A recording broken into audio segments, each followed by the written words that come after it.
Hello everybody, it's Big Al with some more content from Lord of the Rings Rise to War.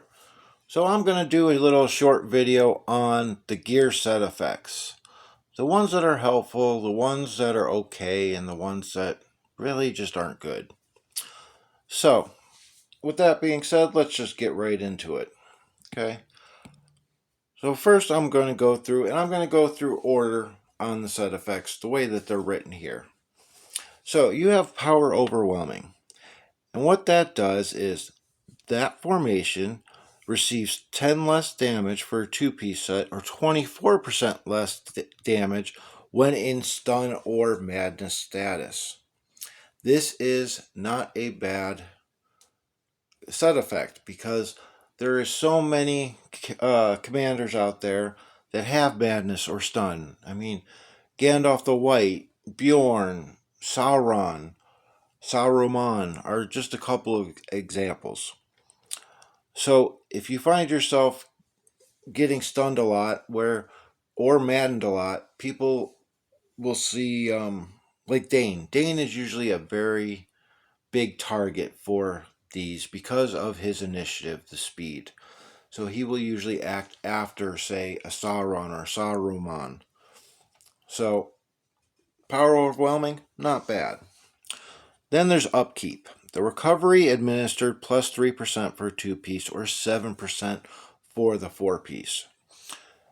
As we all know, healing is not as good in the game as it should be. Especially the people that have been playing for a long time, healing used to be a lot better.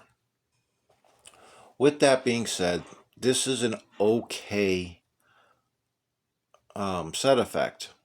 It's one of those that, say, like Gandalf the Grey or Arwen, if you can't make another defensive set effect, this will be okay. But it's definitely not a primary. Agility. Initiative of the commander's formation +5 or +12 for a four-piece during combat. This can be a very good skill set effect.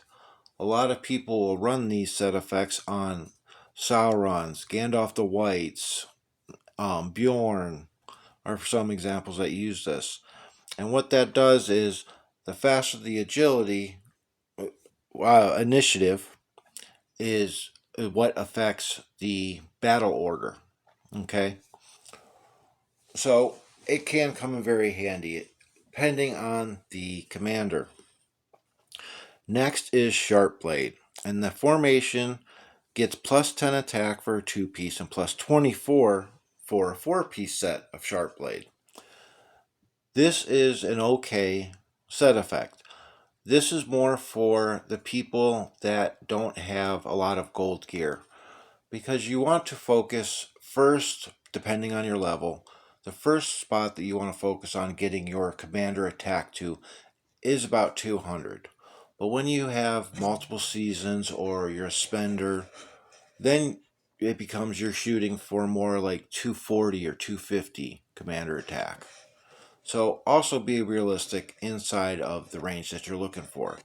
So with this being said, the commander attack will help deal more damage. So this is a good set for beginners or people that have played 5 or 6 seasons and they're lacking some gear.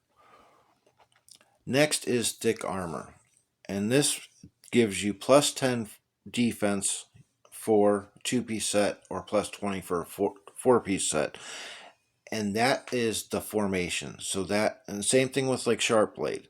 When they say this formation, that's the commander and the unit. So again, this is not a bad skill, a set effect, because it's going to help you to take less damage from physical damage. Normal attacks also deal physical damage. So it's a useful one. It's not the best defensive, but it is a useful one.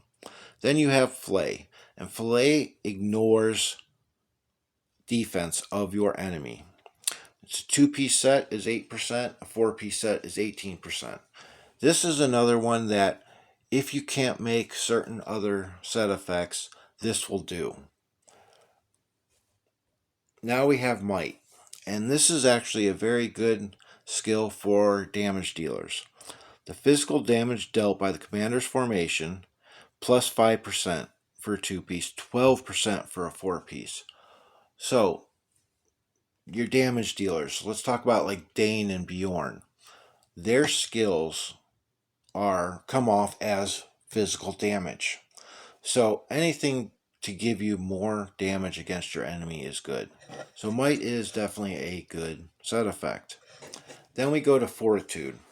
And this does 5% less physical damage received by a 2-piece set, and then 12% from a 4-piece set.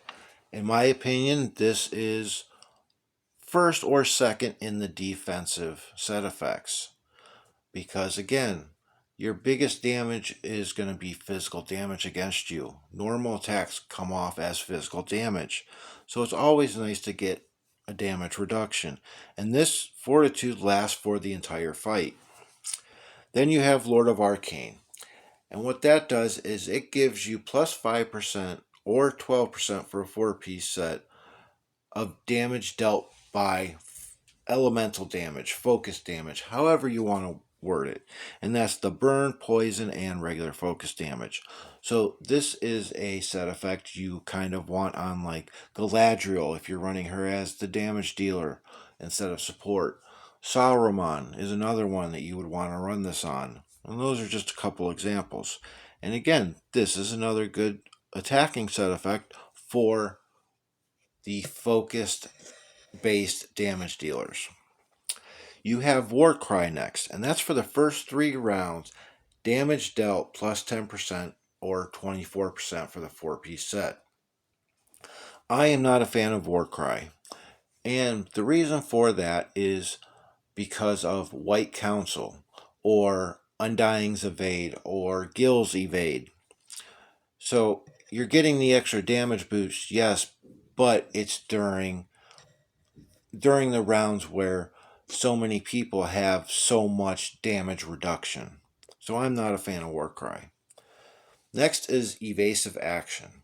For the first 3 rounds, this formation's damage received is minus 10% or 24% with the 4-piece set. This is probably, in my opinion, the first or second best defensive set effect. And that is because when people are using tanks like Frodo, Falcon, your Gil, things like that, is the unit that you generally use are Swan Knights, Mountain Trolls. Well, they protect or taunt for the first 3 rounds. So, most of the damage is being steered at that one unit. So, this is a good stat because of those first 3 rounds. Next, you got Perseverance. This is a very niche set effect. Yes, it will help everybody because it is damage dealt plus 1% or 2% for a 4-piece set each round, but it stacks. So in the later rounds, you have a higher percentage. This truly works best on pretty much 2 commanders that I can think of. Bjorn, because he does a lot more damage in the later rounds after he shape shifts in round 4, I believe it is. I'm kind of having a brain fart. And then the other one is Shadow. One of Shadow's skills gives him added attack every round, and it stacks. So in the later rounds, he has more commander attack. So he's going to be doing more damage. Well, with Perseverance, you're adding even more on top of that. So that's kind of the only 2 commanders that I can think of that I would use it on.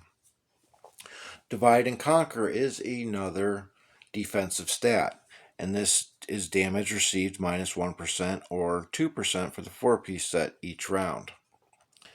This is another one that stacks, and it's an okay set. I would probably put this third or fourth, kind of tied with the thick armor, because evasive action is 10% for the 3 rounds, fortitude is 5% throughout the whole battle. So for the 2-piece set. So I pretty much go with that. And then Siege Ladder. And that's an added 5% or 12% siege damage for the formation. Now, obviously, this isn't an offensive or defensive. This is for when you're sieging keeps, when you're breaking forts, when you're trying to uproot people. And with this one, generally, my recommendation is keep your green and blue gear that has siege ladder and put that on your siege commanders. And the reason for that is you want to save all your purple and your gold gear to improve your main formation. And even if you have siege ladder on a certain item that's a gold item, use that to strengthen or refine another piece. Don't save them just to use for your siege commanders. So we've talked about all the different set effects. That being said, early on, remember, stats are more important than set effects. You want to make set effects when you can, but only if you're using the right item for the commander. So I'm going to go back through and I'm going to rate the set effects. For defensive, I think Fortitude is the best, and I think Evasive is the second best. I know some people have that reversed, but that is my personal preference, is the Fortitude, because, like I said, normal attacks come off as physical damage in the reports. Now we will go to the offensive ones, which are listed in red. I think Might is probably the best offensive set effect for damage dealers. Next, between Flay, Fortitude, Warcry, and Perseverance, I would probably say I kind of like Flay, is my opinion. I really like Flay because I think it comes in handy a lot. Lord of Arcane, I put up there with Might because you're talking about the same thing, just one's for physical damage, one's for focus damage. So Might and Lord of the Arcane, I think, are the best offensive ones. Now we're going to talk about who you put these on. Okay, so the offensive ones, the red ones, you put those on your damage dealing commanders. Bjorn, Dane, Sauron, Shadow, Lurtz, okay? And then between Might and Lord of Arcane, it depends on what kind of damage dealer they are. Now, the defensive sets, they can go on anybody. First and foremost, your tank. You want defensive set effects. Fortitude, evasive action, okay? Divide and conquer if you don't have one of the other two. So, again, that's for tanks and support. Now, I should say defensive support commanders. Now, you have offensive support commanders too, like Theoden, that buffs mounted units, gives them more attack. Okay? He is a support commander, but he is an offensive support commander. So, him you can use the red as well. One good thing is with damage dealers, you can run red, you can run blue set effects. Okay? There's nothing wrong with keeping your units alive. The longer your units are alive, the longer your commander is going to stay alive. So that's something to think about as well. It's always good to have more damage, but it's also always good to keep your troops alive. So as long as you're using the right item, try to match up some set effects. So that's it. This video took a little bit longer than I expected, but I hope this kind of helps clear up what to use, where to use it a little bit. So, as always, make the most out of what you got.